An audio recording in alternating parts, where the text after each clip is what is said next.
Hello. तो क्या हाल चाल है आप सभी के? बढ़िया एकदम। तो आज हम यहाँ पे दो क्वेश्चन सॉल्व करने वाले हैं, ठीक है।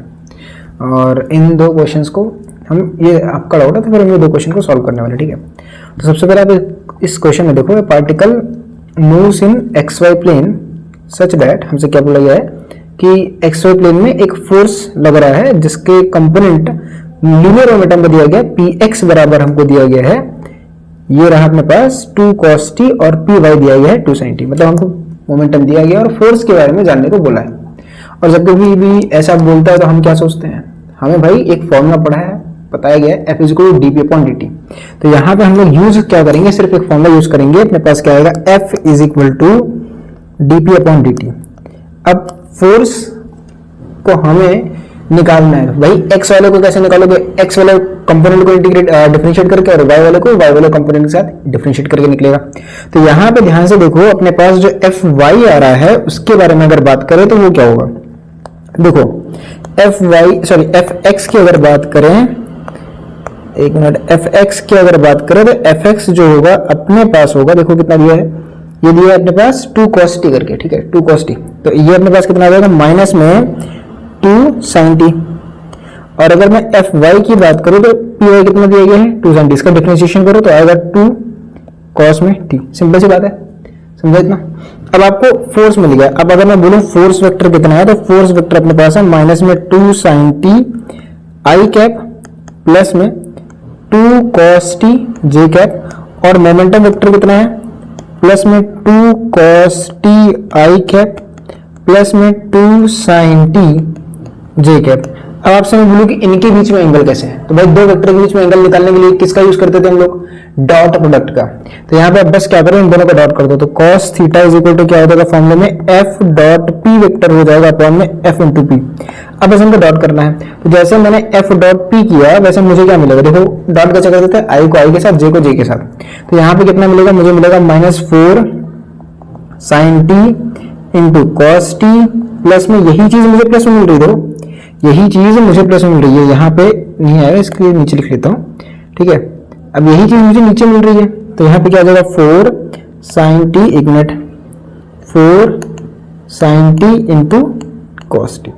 अब जैसे आप देख रहे हो तो f डॉट p कितना आ रहा है, वो आ रहा है 0। इसका मतलब cos थीटा कितना आएगा, 0 आएगा। और अगर cos थीटा 0 है तो फिर थीटा कितना होगा, ऑब्वियसली बात है 90 डिग्री होगा। तो थीटा की वैल्यू अपने पास आएगी 90 डिग्री। भाई आसान से सवाल था, ये आपको गलत होना ही चाहिए था, ठीक है। देखो अब 0 कैसे टिक किया होगा बताओ, या तो आपको फिर वो टेबल नहीं याद है कि cos थीटा क्या होता है, sin थीटा क्या होता है, कितने पे होता है ना।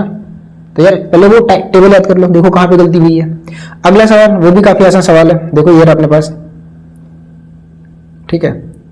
हम इस सवाल को देख लेते हैं, थोड़ा सा और ऊपर कर लेते हैं इसको, एक मिनट इसको नीचे रखते हैं क्योंकि यहाँ से पेज दूसरा शुरू हो जा रहा है, तो कर देगा। देखो यहाँ पे अगला क्वेश्चन मेरे पास है, 3 blocks A B and C 4 kg 2 kg and 1 kg respective दिया गया है और इन कांटेक्ट है, इनके ऊपर एक फोर्स लग रहा है 14 न्यूटन का। आप सवाल पढ़ लीजिएगा वीडियो रोक के।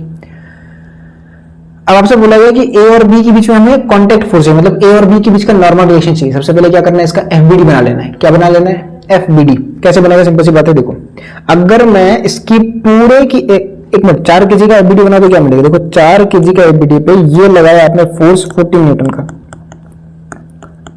ठीक है। अब ये देखो इनके बीच में क्या लगेगा, नॉर्मल डायरेक्शन। देखो यहाँ पे इनके बीच में लग रहा होगा नॉर्मल डायरेक्शन। ये वाला ब्लॉक इस वाले ब्लॉक पे, किस वाले ब्लॉक पे, 4 kg के ब्लॉक को इधर धक्का देगा। कौन सा ब्लॉक, बी वाला ए को इधर धक्का देगा, नॉर्मल डायरेक्शन एन।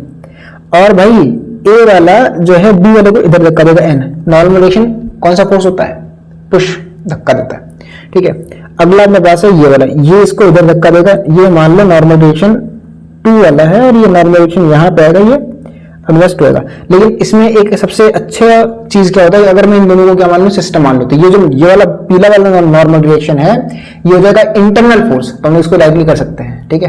कैसे करेंगे, ध्यान से देखो, एक मिनट के लिए अब देखो ध्यान से फटाफट कि भाई देखो इसका वीडियो बना लिया। सबसे पहले हम एक काम करते हैं, हम एक्सेलरेशन निकाल लेते हैं। देखो अगर हम बात करें इनको तीनों को एक सिस्टम मान लो, तो देखो भैया एक्सेलरेशन हो जाएगा, कितना फोर्स लगाया है 14 न्यूटन का, और कितना मास चल रहा है 7 kg का मास चलेगा, तो ये कितना आएगा अपने पास 2 मीटर पर सेकंड स्क्वायर आएगा। सिंपल सी बात है। अब देखो यही फोर्स जो है, यही फोर्स सबको चला रहा है। अब अगर देखो, अगर मैं 14 न्यूटन का फोर्स सिर्फ 4 केजी पे लगा तो उसका एक्सीलरेशन 2 नहीं आना चाहिए, इसका मतलब कोई फोर्स तो अपोज कर रहा होगा। तो इसके ऊपर फोर्स देख लो भाई, देखो ये अपने पास 4 केजी वाला ब्लॉक रहा, इस 4 केजी के ब्लॉक पे लगा इधर 14 न्यूटन का फोर्स, इधर लगेगा एक नॉर्मल डायरेक्शन, और ये ब्लॉक इधर जा रहा है 2 मीटर पर सेकंड स्क्वायर से। तो क्या करना है, ले जाने वाला फोर्स 14, रोकने वाला force normal direction is equal to 4 into 2 8, तो 14 माइनस 8 इज इक्वल टू कितना होगा नॉर्मल डायरेक्शन, और नॉर्मल डायरेक्शन कितना आएगा 6 न्यूटन। सिंपल सी बात है भाई। एक तरीका ये था। इसका दूसरा मेथड क्या था, एक्सीलरेशन निकालने के बाद आप इस पूरे ब्लॉक को, जो सामने के 2 ब्लॉक है उनको मान लो कि भैया ये 3 केजी का ब्लॉक है।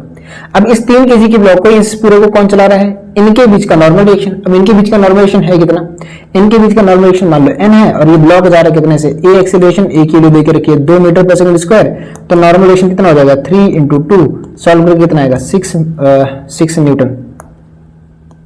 ठीक है, सिंपल सा सवाल था भाई। गलती कहां पे कर रहे हो वो आप देख लो एक बार के लिए, क्योंकि ये सवाल जो होते हैं ये आसान होते हैं, टफ तो है नहीं बिल्कुल। मैं देखो सॉल्व करके दिया, तो आप इसको देखो, ठीक है, और आपको कहां पे मिस्टेक हो रही है वो आप ध्यान से देखो, ठीक है। चलिए फिर पढ़ते रहिए, बाय बाय।